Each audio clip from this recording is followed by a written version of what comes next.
Everything begins in a dungeon, where a monster that looks like a rabbit attacks a boy, but ends up being easily defeated by his sword. Two other rabbits attack as well, but they're also taken down without difficulty. After making these movements, the human realizes that maybe he isn't as out of shape as he thought, and that he can still manage as a swordsman. When 5 goblins appear before him, the boy sees that it's time to test his support spells, so he casts Strength Increase, an ability capable of buffing his physical attributes or strengthening his equipment. According to the man, every adventuring group needs at least one member capable of using this type of technique, because it's very important to have someone who can raise the attack and defense of the whole team. By the way, by using this magic, he manages to defeat all the enemies one by one without taking any damage. However, even though he praises the qualities of this kind of enchantment, he admits that it has one central weakness: time. After 3 minutes of fighting, the enchantment ends, and when more goblins start appearing in the dungeon, he has to repeat the same ability to stay ahead in the battle. While he destroys his new opponents, the human thinks about how an individual's resistance to magic affects the duration of their enchantment.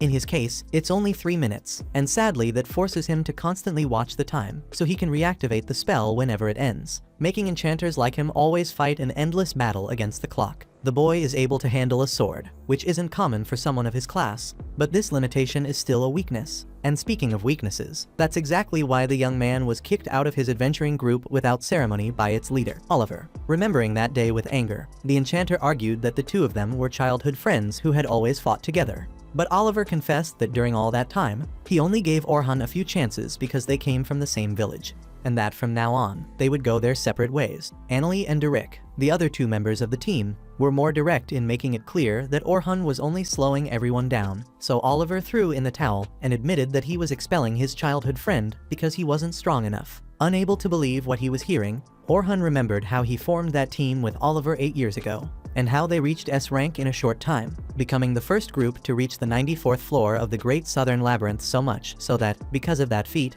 they started being called the Heroes Party. With that memory in mind, Orhan acknowledged that maybe he wasn't strong enough. But if he wasn't, then no one in the group was. Oliver interrupted his friend to emphasize that they hadn't really understood the importance of an enchanter to the team until that joint attack last month, when they saw how incredible the enchanters from the other S-rank groups were, while Orhan was weak. Orhan admitted he wasn't that good because his real profession was swordsman. But even then, he developed his own original magic, not wanting to hear excuses. Derek and Annalie cut him off aggressively and reminded him that he only changed professions because he was worse than Oliver with a sword.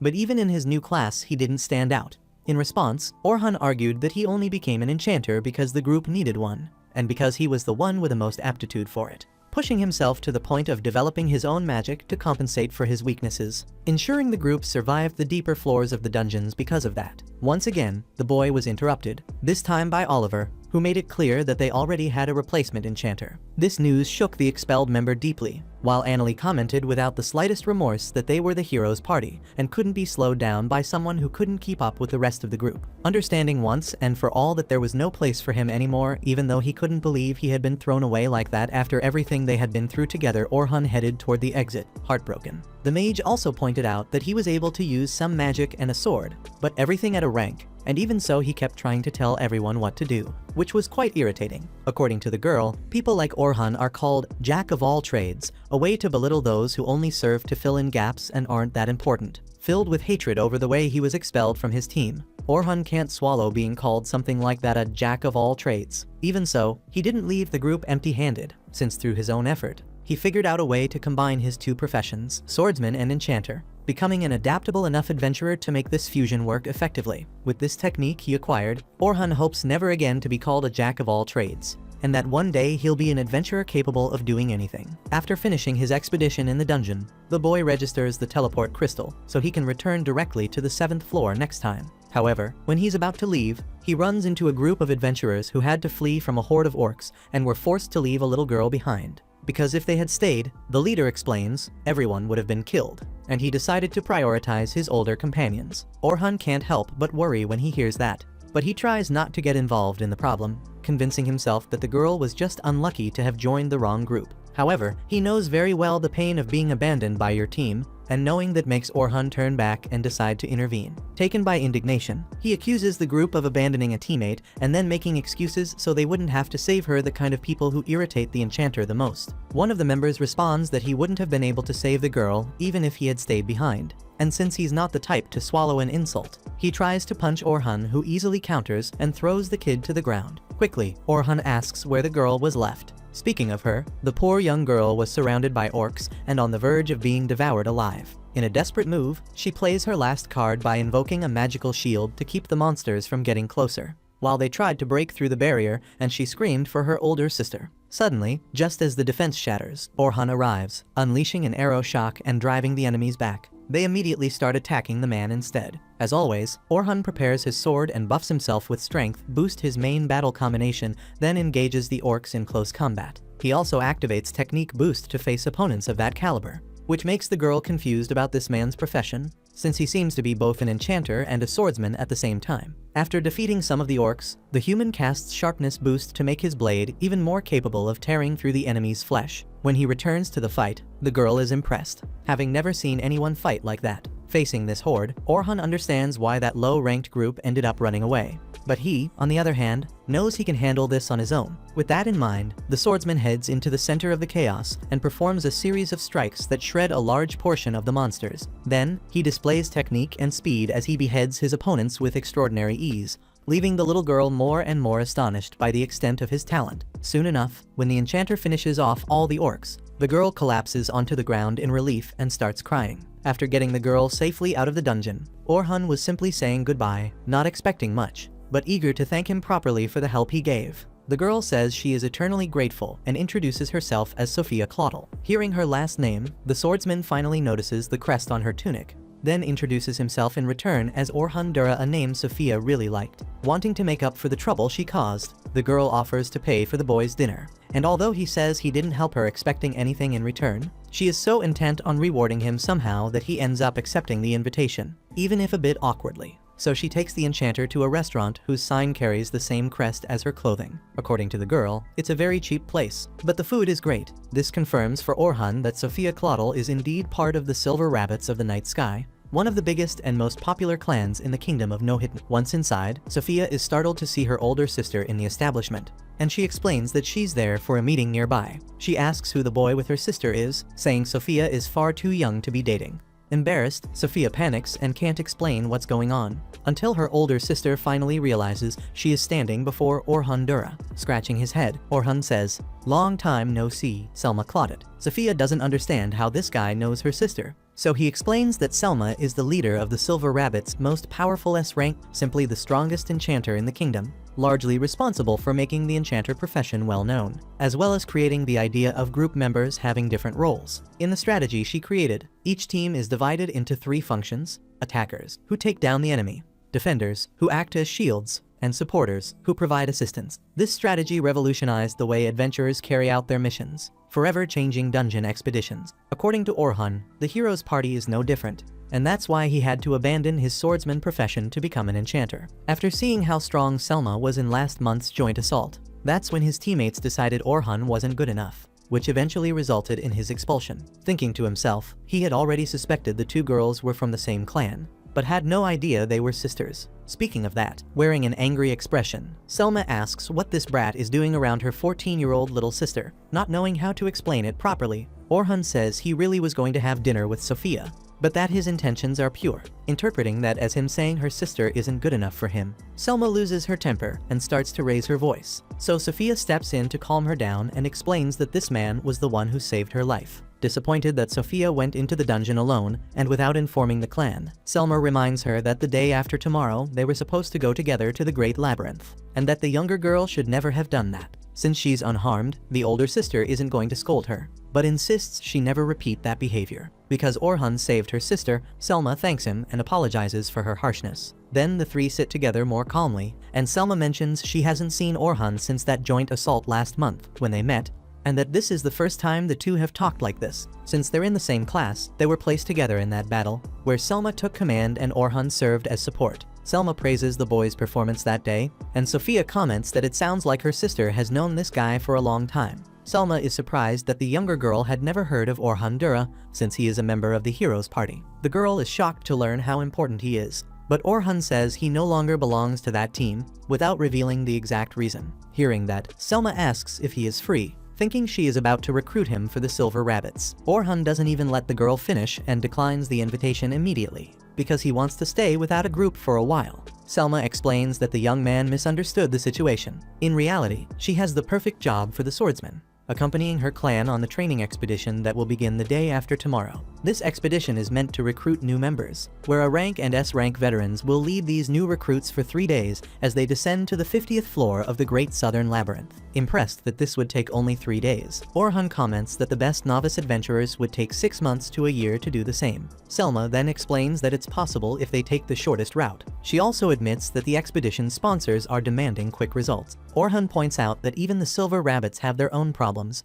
but he still doesn't understand why the sponsors are pressuring the clan so much, even after such a bold promise regarding the expedition. Either way, since she's determined to move forward with this mission, the swordsman thinks that if the goal is to strengthen the clan as a whole, then the novices who wouldn't be able to defeat the floor boss could explore the deeper levels on their own. Selma is impressed that he figured that out based solely on the little she said, which means he's sharper than she thought. In labyrinths, adventurers must defeat the bosses that appear every 10 floors in order to keep descending, and it's very common for recruits to die in fights of that level. But if the more experienced adventurers handle those battles, the novices can simply register at the crystal and proceed to the next floor. In fact, that's why the leader wants Orhan Dura to join this expedition. He asks if it's really okay for someone from the outside to be part of it. At that moment, the woman holds his hands, making him flustered, and emphasizes how much she respects him as an enchanter. The boy is glad to hear that, but it also reminds him of the reason he was expelled from the hero's party, not being as strong as Selma during their combined attack.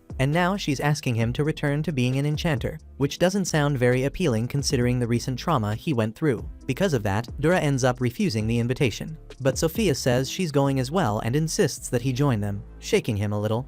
He promises to think about it more, but emphasizes that he abandoned the enchanter profession to focus on being a swordsman. And if he's going to take part in this mission, it will be in that role. Even though she's surprised, Selma accepts his condition, because deep down she believes that if things get heated inside the labyrinth, Orhan Dura will return to being an enchanter to deal with the situation. Either way, if he decides to participate, he must go to the Silver Rabbits' headquarters tomorrow morning. At nightfall, Orhan goes to the shop of an old man who, despite being close to closing, welcomes the boy warmly and offers him tea. After all, he feels enormous gratitude for all the promotion the boy gave the shop when he became a member of the hero's party, which boosted sales. Speaking of that, the boy apologizes to his grandfather before revealing that he's no longer part of the group. Even so, the elderly man says his gratitude for his grandson will never diminish, and that Orhan is still himself with or without that team. He knows very well how hard the boy worked to help, and that will never be forgotten. In the old man's opinion, people like his grandson are essential for society, and seeing how the boy struggles to accept compliments, he urges Orhan to receive such words of affection better whenever he hears them. Trusting his grandson's intuition and character, the grandfather asks him to do what he believes is right, because his journey is long and only just beginning. Therefore, Orhan should live for himself, but never stop helping others. Whatever happens, his grandfather will always be by his side. The next morning, Orhan Dura reports to the Silver Rabbits HQ. Seeing that he looks well, Selma asks if he feels relieved to have left the hero's party, and he answers that it's something like that. Next, Vince Brars, the clan leader, thanks the young man for coming and admits he has heard quite a lot about him, including the unfortunate part about him leaving the hero's party. As for Orhan, he doesn't go into that subject and instead wants to know more about this teaching expedition. Selma then reminds him that in 3 days they'll be heading to the 51st floor of the Great Southern Labyrinth. Before reaching that level, they'll stop on the 21st floor on the first day, the 36th on the second day, and so on. In the middle of that explanation, we see an earlier moment when Selma told the leader of the rabbits about Orhan Dura's departure from the hero's party, and how she saw it as a terrible loss for the team, since they certainly wouldn't be as strong without Dura. Selma agreed, because the enchanter raised the team to another level with his support magic. Sure, Orhan's spells were less potent than average, but his enchantment speed was impressive 4 times faster than hers. On top of that, Selma had seen Orhan use original spells, and she noticed that he had great ability to analyze situations, predict the next move, and provide magical support at the right moment. He had every skill an enchanter needs. With his absence in the hero's party, Selma believed the Silver Rabbits would return to the top very soon. Hearing about that boy during the joint attack, Vince found it hard to believe that Orhan Dura had been discarded like that. but his subordinate explained that enchanters usually don't get the credit they deserve. She herself, because she's famous, ends up being overrated, while the truly powerful ones, like Orhan, are usually treated as if they're nothing. Returning to the present moment, after hearing all the details of the expedition, Orhan goes over the plan. There will be 10 groups of rookies and 5 escorts, including him and Selma. The rookies groups will take turns dealing with the monsters, and if something unusual happens, the escorts are the ones who must handle it. By the way, Orhan asks why only 5 escorts instead of more rank groups, since it would make sense to minimize the risks of the expedition, especially given how tight the schedule is and how it could put the beginners in danger. Selma answers that they really do want to take the rookies to the 51st floor, but that they need to go through some difficulty in order to truly grow during this mission. Orhan knows that isn't the real reason, though he has no idea what the real one is, and of course they wouldn't tell an outsider like him. Regardless, he offers his help and receives Vince Barar's thanks. According to him, the enchanter's reward will be 2 gold coins now, and 10 more if the mission succeeds. Orhan thinks that's great, although he admits he found the payment excessive, since it's enough to cover a full year of expenses for an ordinary citizen. Selma points out that this is the value they see in him, so he promises to do his best. Hours later, Orhan Dura heads to the dungeon entrance where the excursion will take place, and the rookies are gathered, preparing for the start of the journey. When Selma and Sophia appear and greet him, he notices that the little girl's outfit is the same as before, probably the standard uniform for beginners. He also says she looks great in that outfit, making Sophia blush as she thanks him. While Selma can't handle the face her sister makes and sarcastically points out how well Orhan knows how to compliment a lady. Since they're already talking about knowing how to charm someone, Selma asks if the guy has a girlfriend. He scratches his head and says no. But since there were women on his old team, he probably learned how to deal with the opposite sex. Selma remembers that the heroes' party used to live together in the same mansion, while Sophia asks where her friend is living now. He explains that he's living at an inn. Selma panics, trying to understand why her sister would want to know that, since it sounds like she might be planning to visit him, and the poor girl has to scramble to explain that she was just curious, changing the subject. Selma asks why Orhan is staying farther away from the rookies, and he explains that since he's an outsider, he chose to give them some distance to make the beginners even more anxious. Speaking of that, the enchanter asks him to help calm the group down, while she asks Sophia to go meet her team. Soon after, Orhan accompanies Selma as she approaches a trio of adventurers who will serve as escorts. The Silver Rabbit praises Orhan Dura and assures them he will be a great companion, and everyone believes it when such an important member of the group says that. Orhan, on the other hand, asks her not to put such high expectations on him, especially in front of the others. Finally, after Orhan says he's an attacker, the blue-haired man introduces himself as Anthem, a defender. Bernard, the other guy, is also a defender, while Kathy is the healer. Orhan thinks the group is well balanced, but if he hadn't come, someone would have had to make do as the attacker, and that makes the boy even more suspicious about this plan. Seeing the boy's reactions, Selma once again remembers that conversation she had with her leader. Vince said he understood how she felt for having lost such a powerful trump card,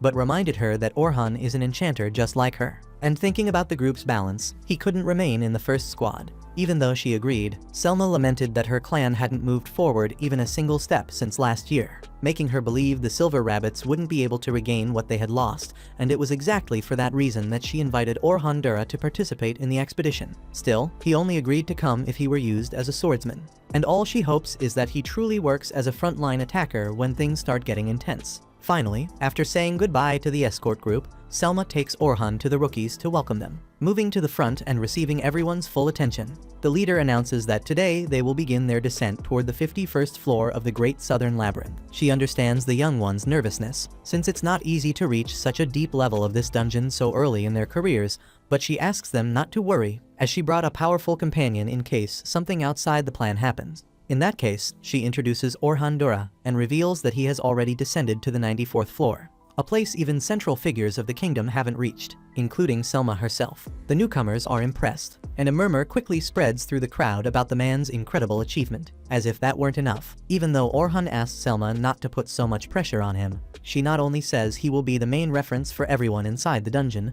but also highlights the fact that he was once part of the hero's party, which immediately turns him into a kind of celebrity among the trainees. After the speech, Dura complains that the girl put him on a god-level pedestal of expectations, but she insists it was the best thing to do, since it's important work to help keep the rookies calm. The issue is that, in Orhan's mind, he only wants the title of hero if it's to help his grandfather in the shop, and he hopes this nonsense doesn't give him a headache. Anyway, Selma asks the boy to accompany Team 10, formed by the most promising newcomers, who, if they learn to work together, will easily reach the mid-floors. Selma holds her companion's hand to give him confidence, but he doesn't know if she should trust someone from outside that much. Be that as it may, Orhan Dur goes to the trio of newcomers that form Team 10, where Sophia is included. Orhan thought someone was missing, but upon learning that all the members of his team were indeed there, he starts thinking about how dangerous it is to form a team with so few rookies. The boy in the trio explains, full of charm, that no one can keep up with their pace, and Orhan worries about how this kid will turn out when he grows up if he's already this full of attitude at his age. He then asks his subordinates to introduce themselves. The boy says his name is Logan Hayward, the enchanter who will one day surpass Selma. Next, Caroline Inglot introduces herself as a defender. The escort notices that the girl has little equipment for the class she belongs to, but she explains that she is a defender who doesn't use armor or a shield, because she prefers dodging instead of blocking, since she can't even think about disgusting monsters touching her. But because she has a huge desire to kill all of them, she chose the class that allows her to get as close as possible to those enemies. Orhan points out that dodging attacks is much more difficult than protecting yourself with a shield, especially for someone without experience like Caroline, so he asks whether anyone in the clan opposed the girl's choice. Logan says yes, but that their companion simply ignored everyone and went ahead with her decision. This comment sparks an argument between the two, and to put an end to the foolishness, Dura asks the last member of the trio to introduce herself. So, Sophia Claudel says her name to everyone and identifies herself as a rear line attack mage. When Sophia finishes speaking, Logan and Caroline start arguing again, and Orhan realizes this mission won't be easy at all. However, to his surprise, the kids go quiet as soon as they enter the labyrinth. Caroline asks what a member of the hero's party is doing on this expedition, since she thought their clans were rivals. As Selma had already said, Orhan reminds her that he is no longer part of that group, since it is a highly prestigious team. The girl insists on knowing why he left, but he refuses to answer in any way. Changing the subject, Caroline assumes that Sophia must already know the escort,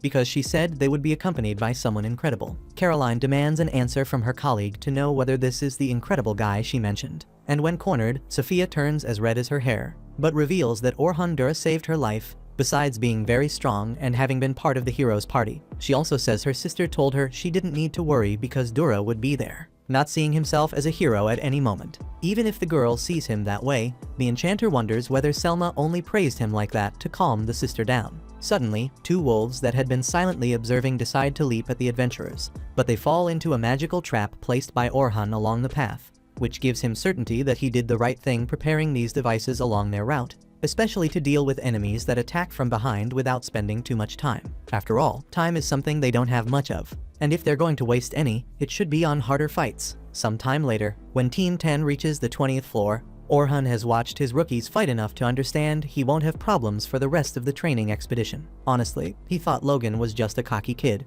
but he really is a skilled enchanter. If he manages to perform well in longer battles, he will certainly be very useful in a ranked group in the future. However, even though he is a genius, he is terrible at giving orders, which is essential for his class, although he can develop this skill over time, of course. Caroline is indeed extremely fast, as a dodge-type defender requires, but she has two problems. The first is that she attacks impulsively and without thinking, and although she really does need to be the group's front line, the way she exposes herself is concerning. Second, Caroline uses only 2 daggers as her weapon, which certainly matches her style, but does not provide enough firepower for the group. Lastly, Sophia is not as impressive as the other two, but she is already stronger than a common rookie. She was a bit passive during the fights and failed by hesitating at certain moments, but that will change once she connects better with her teammates. Also, Sophia doesn't have any very notable weaknesses, which creates expectations regarding her future development. Meanwhile, with help from the 3 escorts, Selma's group defeats the boss of the 20th floor,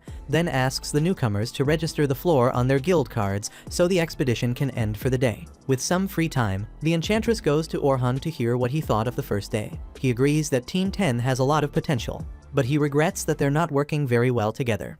He even admits he's especially worried about Caroline, although Selma insists the girl has improved a lot recently. That makes the boy wonder what she must have been like in the past if she still behaves this way today. The next day, Orhan Dur is shocked when he reads a front-page story in the newspaper about the new enchanter of the hero's party, which makes it public that Orhan was expelled from the team. Upset by the humiliation, he crushes the newspaper in his hands. He also fears that some rookie may have read the article and started seeing him differently, which is exactly what he doesn't want. When he leaves the inn and heads toward the meeting point, Dura is approached by a girl named Luna, whom he hasn't seen in a long time. Back in the hero's party, even when Orhan was treated worse and worse, Luna was the one who kept treating him kindly, just like always.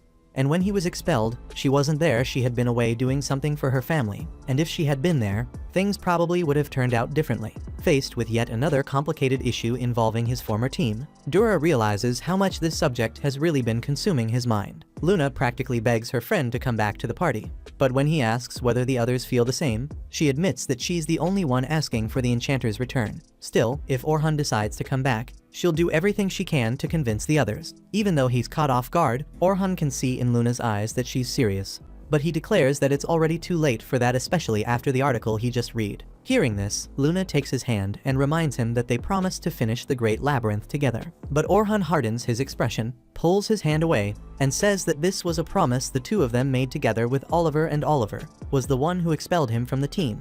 So that promise will never be fulfilled. With that, Orhan walks away, irritated, admitting to himself that he wanted the three of them to stay together forever, that he truly wanted them to fulfill what they promised. But there's no use crying over spilled milk. Orhan Dura no longer has anywhere to go back to. Continuing his walk, the boy reflected on how he had been expelled from the heroes group for being weak. That was even what the newspaper said. Orhan knew that at some point, a new member would join the group.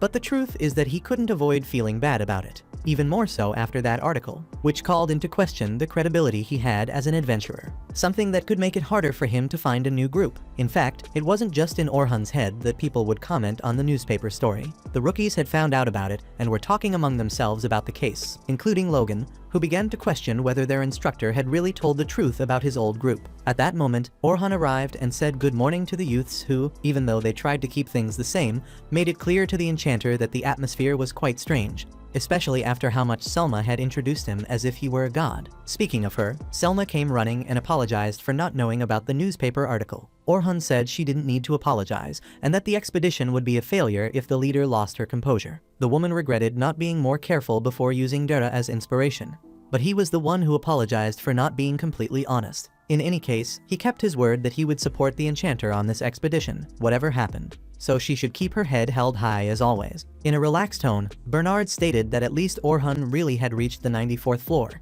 and the other attendants reaffirmed that they still felt at ease with the company of someone so strong. In line with that, Selma highlighted that Orhan's work yesterday did not fall short in any way. In other words, everything was in its proper place and functioning as it should. Then, the three youths from Group 10 approached to wish the escort good morning, and he immediately brought up the subject of the newspaper. Sophia grumbled that the article was full of lies, just like Caroline said, but Logan wanted to know whether what was written there was true. Orhan confessed that most of it was true, which surprised the boy. By the way, the escort admitted that he really had been too weak and, even today, he is not the hero everyone expects. Sophia pointed out how strong the man was for having defeated more than a dozen orcs in the blink of an eye, and he acknowledged that he was strong enough to take the kids up to the 51st floor, and, even if he wasn't a hero, as an explorer, he promised to protect the three youths from any threat and hoped they would do their best, just as they had yesterday.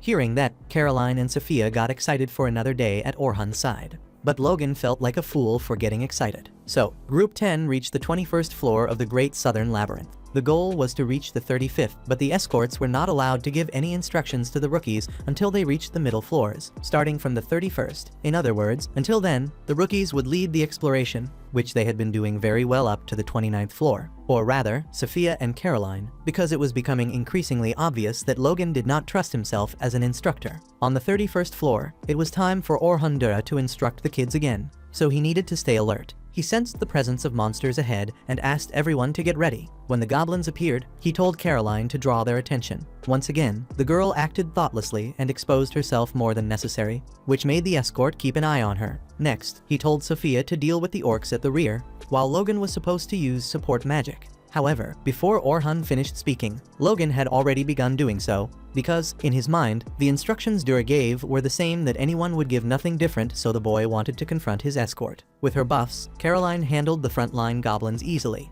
but Sophia was trembling with fear at an orc that had appeared in front of her, probably because of the trauma she had suffered. Watching the scene from afar, Logan asked whether Orhan wasn't going to help the girl, and as the monster got closer and the escort didn't move, the boy came to the conclusion that he really couldn't count on him. Suddenly, Orhan cast an agility reduction on the orc and reassured Sophia. reminding her that she was accompanied by her teammates, so she should stay calm and do her best. Thus, Sophia focused and cast a powerful fire dart at the orc, leaving her companions impressed that she had used an advanced attack spell. Meanwhile, while Caroline hugged her friend for doing so well, Logan grew more and more confused by the whole situation. When they descended to the 35th floor, they faced a deadly tarantula, which Logan was sure they were not capable of defeating. On the other hand, Orhun told him to use agility increase and durability increase on Caroline, as well as boost Sophia's magic. The boy grumbled to himself that the instruction was the same as always, while Caroline once again repeated the behavior of charging forward carelessly. Logan panicked and ran after her,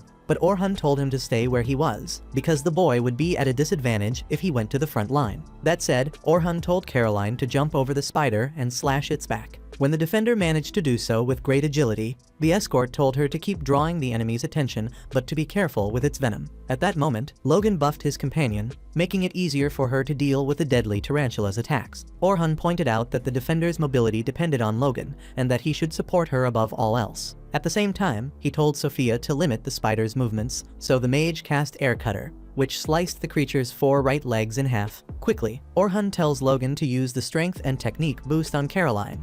But because the boy hesitated for a moment, thinking the fight was already won, that gave the spider enough time to wrap the defender in its web and start pulling her toward its mouth. Orhun advises the girl to cut the web with her daggers, and Logan starts to suspect that the guide gave that instruction because he already knew this was going to happen. Orhun tells Sophia to prepare a stone arrow, while the party's enchanter needs to cast another magic boost on Sophia, since the previous buff is about to end. While Caroline screams that she can't tear through the web, Orhun reflects that Logan can only use 3 spells at a time, so there's no helping it, the guide needs to step in. Right away, Dura casts Sharpening Boost to sharpen Caroline's daggers, allowing her to cut the web that was holding her with ease. Then he tells Sophia to take action, and she fires the stone arrow at the deadly tarantula, defeating the creature instantly. At the same moment, Caroline runs to celebrate with Sophia, while Orhun tells Logan that everything worked only because of his support magic. The boy, embarrassed, thanks him, but continues looking at the guide in a strange way as Orhun calls everyone to head back to the surface. After the day's expedition, Selma gathers the rookies at the dungeon entrance to announce that tomorrow is the last day, so everyone must rest to be in good condition.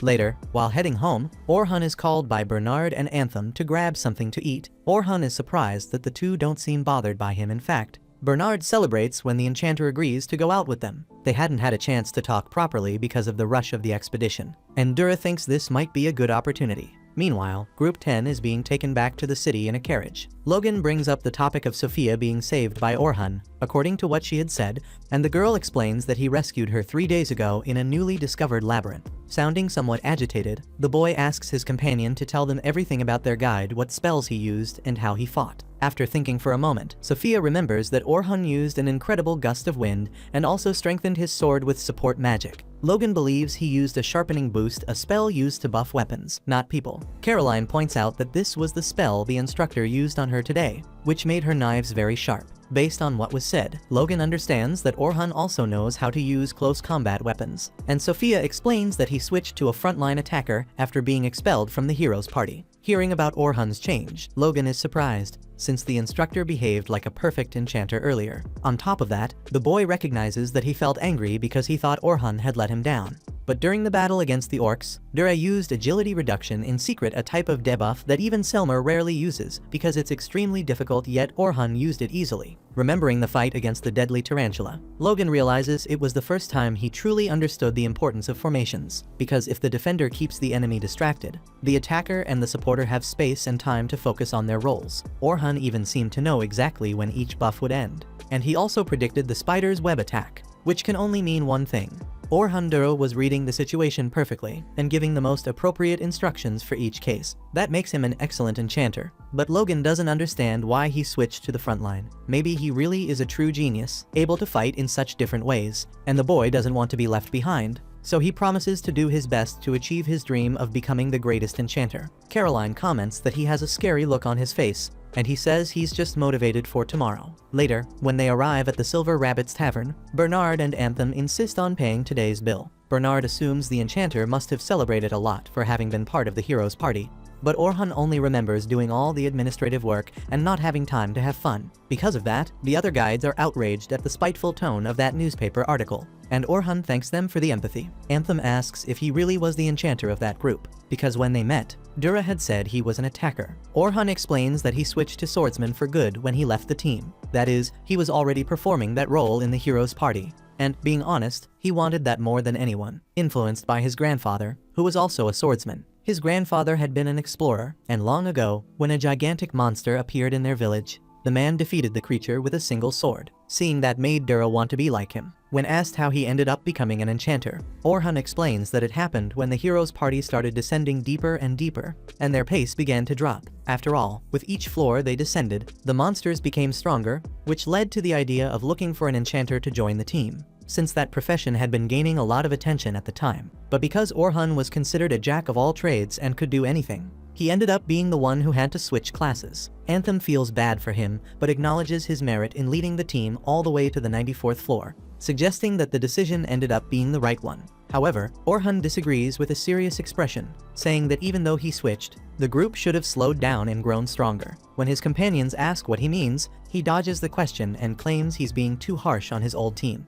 The truth is, as he thinks to himself, he can't say more than that. After all, the chance of the hero's party going beyond the 94th floor is 0. Since the guy was hiding his hand, Bernard changes the subject and asks what his ideal swordsman is like. Orhan answers that the best one is a jack of all trades who's effective at practically everything, the kind who can go from the lowest floors all the way up on his own. That's what he wants to be. Meanwhile, Caroline is taking a bath and laments that she and Sophia will have to say goodbye to Orhan after the last day of the expedition. Sophia also feels sad thinking about it and admits that she wishes he would stay with the Silver Rabbits. Since that's how she feels, Caroline advises her friend to ask him to stay, and although Sophia is sure it won't work, the defender insists that he might actually accept the girl's invitation just like her own sister did. Sophia replies that Orhan isn't like Selma, but either way, it really would be sad not to see the escort anymore, which makes the girl think that maybe she should make that request so she doesn't miss the opportunity. The next day, the hero's party shows up at the dungeon entrance and draws the attention of all the adventurers who were there. While Oliver radiates confidence, Luna is visibly uncomfortable.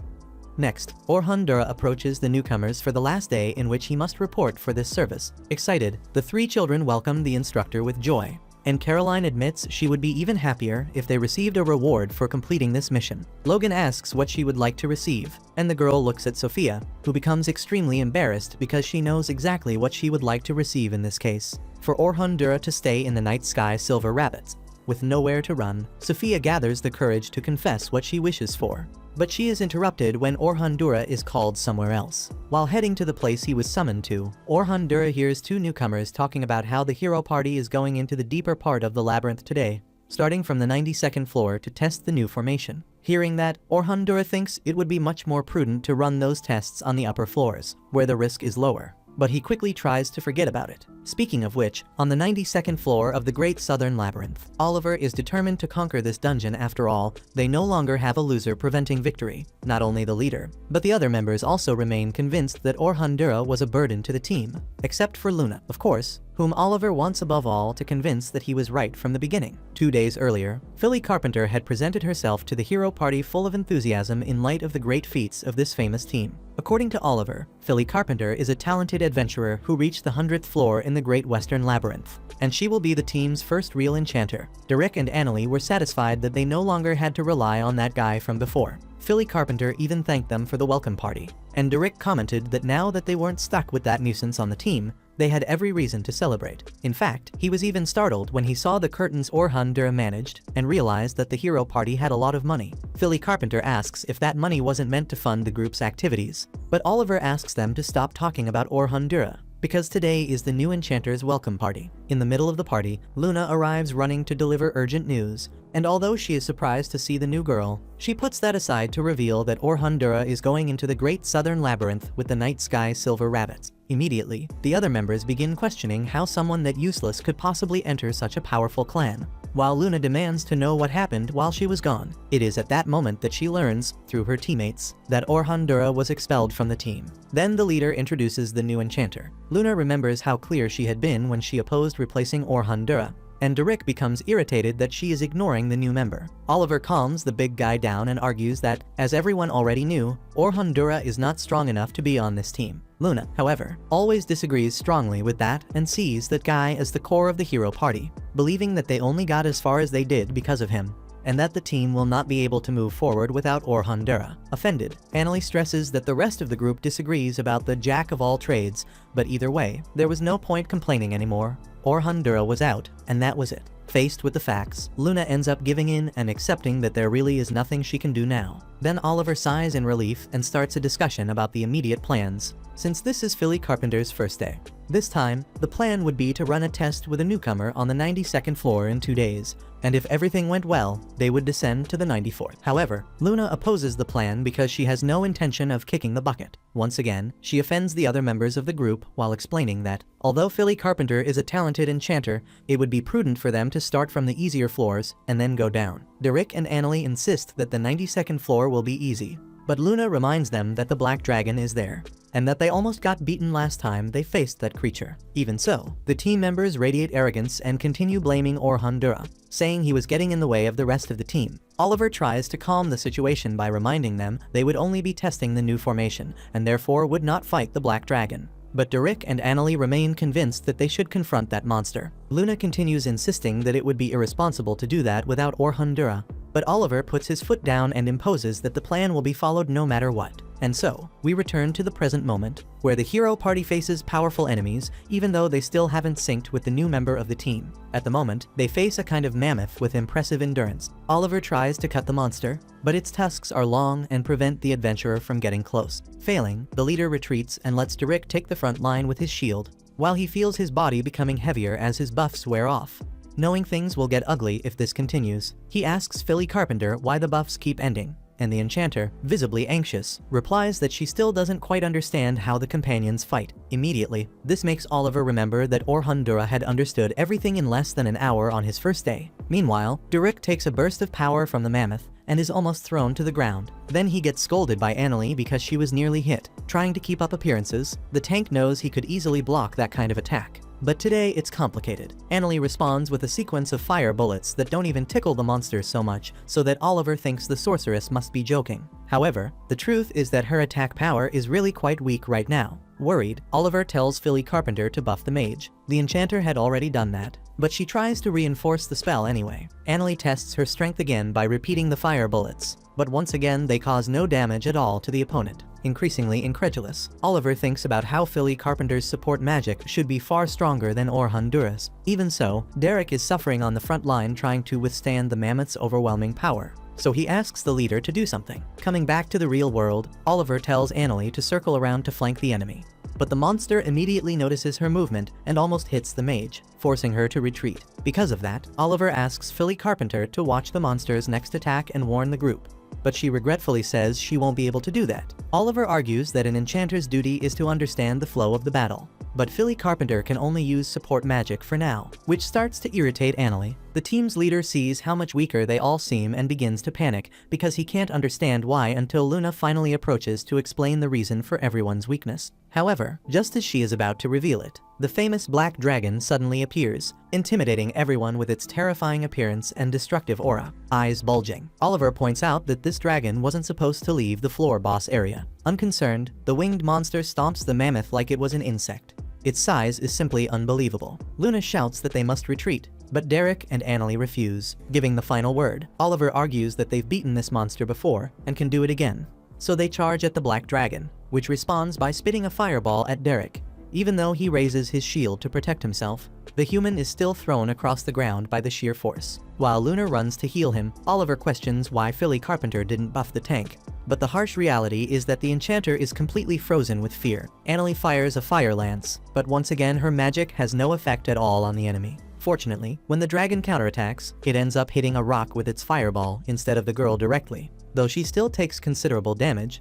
Seeing the critical situation, Luna keeps insisting they should fall back, while Oliver struggles to concentrate amid the chaos and the looming possibility of everyone's death. When the Black Dragon begins charging its strongest power, the swordsman manages to snap Philly Carpenter back to her senses so she can cast a buff on him. Once she does, the team leader begins a magic convergence. Luna thinks he needs more convergence, but there's no time left for anything else. So Oliver casts Divine Flash, which collides with the Black Dragon's attack and causes an explosion. After that, the man sees that the monster remains completely untouched, and that's enough for him to understand that this battle cannot be won. Giving up, he finally asks Luna what they should do, but Luna reminds him that he's the leader and that he needs to pull himself together and get back into the fight. Still, seeing he's barely holding on, the girl says the only way out is to use the whimsical portal, a magical item used for emergency escapes that can only be activated inside a labyrinth. It creates a forced spatial connection between the place where it's used and another location. On the other hand, Philly Carpenter says that this item will send the group to a random floor boss area,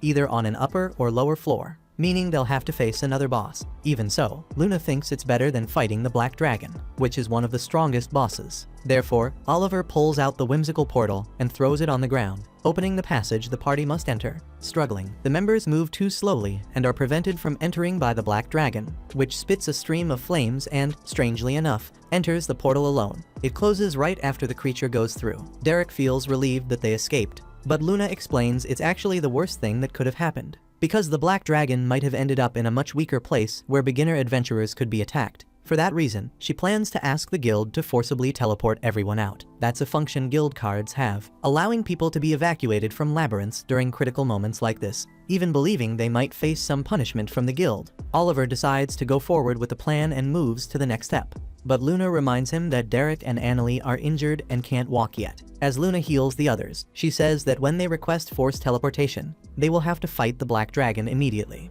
and she believes it would be wise to replace Philly Carpenter with Orhandura when that moment comes. Naturally, the other members resist the idea, so the girl explains that, just when she was about to say why the hero party was supposedly weaker, the truth is that everyone is as strong as they've always been. Nothing has changed. Oliver can't understand how that's possible, since even his strongest move, Divine Flash, didn't even scratch the dragon. According to Luna, the answer is simple. They don't have Orhandura anymore. For example, Oliver barely did any magic convergence earlier, which shows how weak his Divine Flash was under those circumstances. By the way, she asks if the leader knows what all support magic has in common. He replies that the amount an attribute is boosted depends on the caster, and the duration of the effect depends on the target. The enchanter must reapply the buff before it ends, and these support spells typically last about 3 minutes. Philly Carpenter explains that this would be correct, but all the members of the hero party have extremely high resistance to magic, so a buff doesn't last more than 2 minutes, especially for Oliver, who can't maintain one for even a full minute. Even if the leader becomes furious at what he's hearing,